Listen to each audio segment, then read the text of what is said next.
하는 것보단 안 하는 게 나아요. 굉장히 칙칙하고 안색이 안 좋아 보일 수 있어요. 둘이 같이 받으면 여드름 흉터에 굉장히 좋을 수 있다. 얼굴 살이 말랐는 데도 있으니까 저는 한 달에 한 번씩 3달 이렇게 맞았고 마침 붓기 싹 빠지거든요. 마지막으로 성형 이야기를 좀 해볼 건데요. 너와 내가 함께 쓰는 성장일기 렛츠고.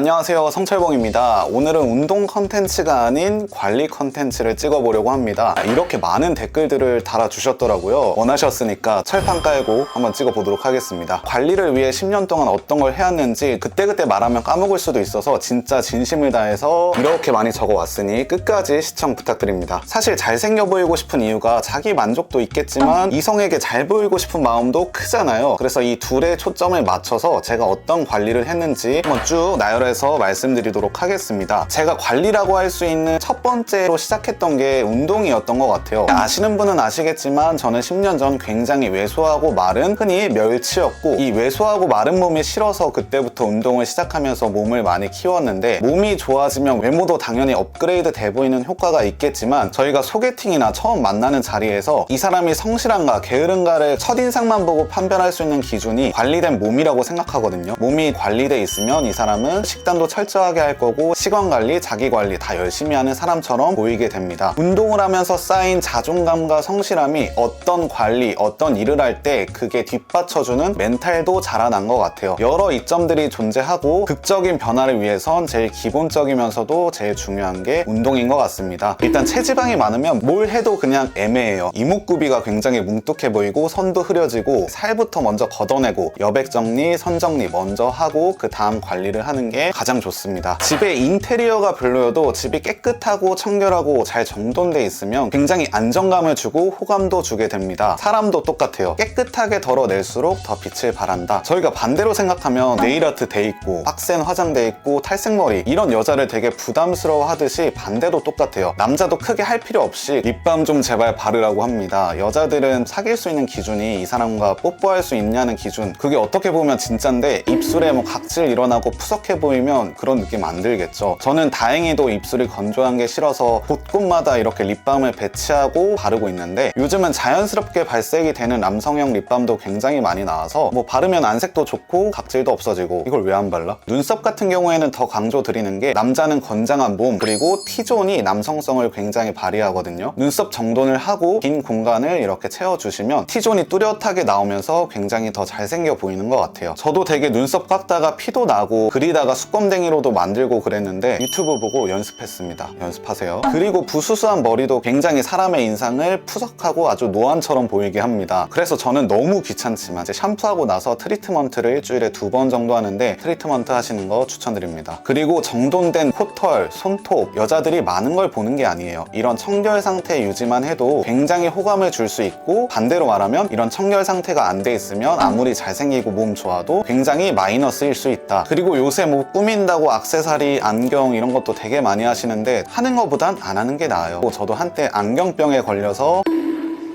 웬만하면 안 하는 게 깔끔해 보이고, 남자는 꾸민 게 티가 안 나야 더 잘생겨 보이는 것 같아요. 그래서 어려운 것 같아. 머리 같은 경우에는 본인한테 어울리는 머리가 가장 예쁜 머리다. 무조건 옆머리 다운펌, 무조건 시스루 댄디컷 이런 게 아니라는 거예요. 얼굴이 넙대대한데 옆머리를 너무 착 달라붙게 하거나 바리깡으로 많이 밀게 되면은 그 넙대대한 단점이 더 부각이 되고, 얼굴이 기신 분들은 앞머리를 내리게 되면 시선이 아래로 분산돼서 얼굴이 더 길어 보이거든요. 장점을 살리는 건 어려워도 단점을 커버할 수 있는 건 굉장히 쉽고 더 중요합니다. 미용실 가실 때 웬만하면 남성 전문 미용실을 가시는 걸 추천드립니다. 제 경험상 실패도 적었습니다. 본인도 많이 잘라보고 여러 스타일을 해보는 것도 중요해요. 그래야 내가 이건 안 어울리고 이건 어울리고를 아니까 나의 얼굴형, 머리를 좀 분석한 다음에 어떤 머리가 베스트인지는 고민해 보시길 바라겠습니다. 다음은 피부에 대해 말씀드릴 건데, 저는 운동을 하면서 피부 관리도 한다는 건 부단한 노력이 필요하다고 생각합니다. 저는 예전에 피부 트러블도 많고 푸석한 그런 전형적인 피부였는데, 저는 또 공원 운동 출신으로서 야외 활동하면서 선크림도 안 바르고 계속 운동했거든요. 몸은 언제든 만들 수 있지만 잃어버린 피부는 사실 돌리기 어렵습니다. 한 번 손상되면 진짜 힘드니까 선택이 아닌 필수적으로 강요드리는 건 수면과 선크림입니다. 잠을 못 자면 피부, 면역력, 근성장 모든 게 다 망가집니다. 사람이 안색이 굉장히 좋을 때 야, 너 잠 되게 푹 잤나 보다, 얼굴 좋아 보여 이런 말 하잖아요. 그 말이 괜히 나온 게 아니야. 저는 피부가 가장 안 좋았을 때가 알바 두탕 뛰고 게임하고 잠 별로 별로 안 잤을 때가 굉장히 피부가 안 좋았거든요. 오히려 군대에서 피부 안 좋아진다 하지만 저는 매일 8시간 꼬박 잤던 군인 때가 오히려 피부가 가장 좋았어요. 지금도 그래서 7시간 이상 자려고 하고, 선크림은 바르면 피부가 좋아진다는 느낌보다는 탈모약도 먹으면 머리가 더 자라는 게 아니라 머리가 빠지는 걸 방지해 주잖아요. 그거예요. 옛날에는 안티에이징이라고 해서 늙는 것을 막자 이런 주의였는데 솔직히 늙는 거 못 막잖아요. 우리는 나이 드는 거 못 막으니까 이왕이면 천천히 늙어보자. 슬로우 에이징이 진짜거든요. 사람이 늙어 보이려면 되게 피부도 푸석하고 잡티도 많고 주름도 많고 이래야 되게 늙어 보이거든요. 근데 그거를 방어해주는 게 선크림이고, 저는 바른 지 한 6년 정도, 나갈 때는 무조건 바르고 있는데 시간이 지날수록 중요성이 점점 체감되는 게 바로 선크림인 것 같아요. 오늘부터 바로 바르세요. 그리고 얼굴이 건조할수록 사람은 더 빨리 늙습니다. 건조할 때 인상 지으면 주름 더 생기고요, 더 늙습니다. 수분 관리하는 게 제일 중요한데 아침 저녁 그냥 수분크림 바르는 건 기본이고, 일어나서 미스트 같은 것을 수시로 뿌려주는 편이에요. 피부가 건조한 상태로 있게 놔두질 않아요. 물도 되게 자주 마시고. 이제 마스크팩 같은 경우에는 1일 1팩은 오히려 피부에 부담이 가서 안 좋다고 하고, 냉장고에 넣어두시는 분들 있죠. 팩이 너무 차가우면 피부에 굉장히 부담이 된다고 하니까 실온에 놔둔 상태에서 일주일에 한 번 팩하는 게 가장 좋습니다. 저는 그렇게 하고 있어요. 그리고 레이저 제모 안 한 사람들 없다시피 할 정도로 제 주변에는 다 했는데, 수염이 있으면 피부가 좋아도 피부가 굉장히 안 좋아 보이고 노숙해 보여요. 면도할 때 각질 일어나고 트러블 생기고 상처 나고, 이 고생을 맨날 왜 해? 삶의 질이 그냥 올라가요. 통증 같은 경우에는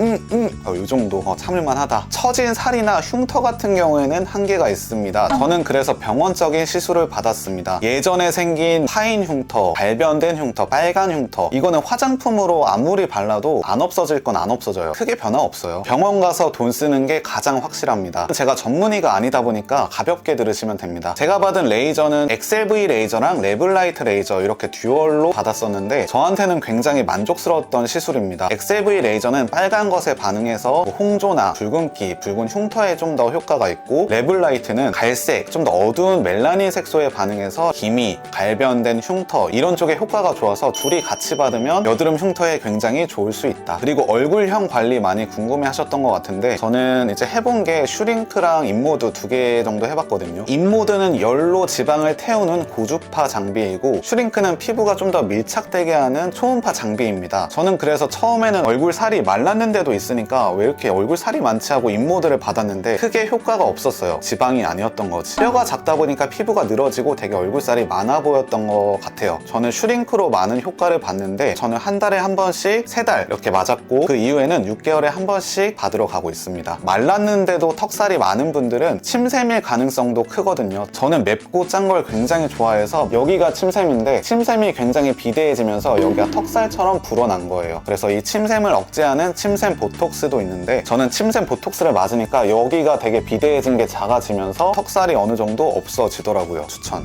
저는 그래서 6개월에 한 번씩 슈링크, 침샘 보톡스 이 정도 맞고 있습니다. 그래서 이걸 맞으면서 얼굴에 붓기 관리하는 것도 굉장히 중요한데, 붓기를 안 풀어주고 계속 방치하면 이게 고착화될 수도 있다고 하네요. 아침마다 나가기 전에 저는 이렇게 엄지손가락으로 광대 밑 혹은 눈썹 밑에 붓기들을 쭉 풀어주면서 귀 밑에 있는 림프선을 따라 쇄골까지 쭉 찌꺼기를 빼줍니다. 2, 3분 정도만 해도 아침 붓기 싹 빠지거든요. 이런 붓기 관리도 병행하면서 하니까 얼굴선 정리가 확실하게 된 것 같아요. 그리고 남자는 블랙이다, 굉장히 틀린 말이거든요. 코디하기 쉬워서 그냥 무난한 색처럼 보이는 거지, 명도가 가장 낮아서 소화하기 힘든 색이 블랙이거든요. 나는 오늘 풀 컨디션인데 친구들이 너 왜 이렇게 아파 보이냐, 안색이 안 좋냐 이런 말 들어보신 적 있으시죠? 블랙이 안 받는 사람이 입으면 굉장히 칙칙하고 안색이 안 좋아 보일 수 있어요. 저는 퍼스널 컬러를 취미삼아 연구한 지 2년쯤 됐는데 과학입니다. 귀찮고 머리 아프니까 딱 2가지만 알아보자고요. 내가 차가운 색이 잘 받냐, 따뜻한 색이 잘 받냐, 이 정도만 구분해서 입어도 낯빛이 아파 보이고 똥색이 되는 걸 방지할 수 있다. 보통 색깔에 노란색이 섞여 있으면 웜톤, 파란색이 섞여 있으면 쿨톤이라고 하는데 저는 쿨톤이거든요. 이렇게 노란기가 심하고 따뜻한 색을 입었더니 얼굴도 굉장히 노래 보이고 이목구비도 되게 불분명해 보이죠. 반대로 이런 차갑고 저에 맞는 퍼스널 컬러를 입었더니 이목구비도 살아나고 얼굴선이 굉장히 명확하고 또렷해 보이죠. 소개팅이나 어디 중요한 자리 갈 때는 자신의 퍼스널 컬러로 입어주는 게 안색이 더 밝아 보이고 이목구비가 더 살아날 수 있다. 마지막으로 성형 이야기 이야기를 좀 해볼 건데요. 저는 옛날부터 크게 쌍꺼풀이 있는 눈을 되게 안 좋아했어요, 제 스스로. 그래서 이거는 내가 어떤 관리를 해도 눈 모양은 바꿀 수 없잖아요. 저도 당연히 오랜 기간 생각해보고 또 수술하면 운동을 못하니까 고민도 많이 했었는데 계속 이게 마음속에서 사라지진 않더라고요. 컴플렉스라고 생각하는 부분을 빠르게 고쳐야겠다 해서 눈하고 코를 성형했는데 라인을 안으로 넣는 눈매 교정술을 했고, 코는 제가 매부리가 있었거든요. 이 매부리의 단차를 좀 맞추기 위해서 무보형물로 코끝을 성형했습니다. 콧대 자체에는 실리콘 같은 건 없고 코끝만 이렇게 앞으로 전진하는 수술을 진행했는데 굉장히 만족하고 삶의 질도 많이 올라갔습니다. 절대 성형 권장하는 이야기는 아니고 내가 단점이라고 생각하는 이 부분만 고치면 괜찮을 텐데라는 생각이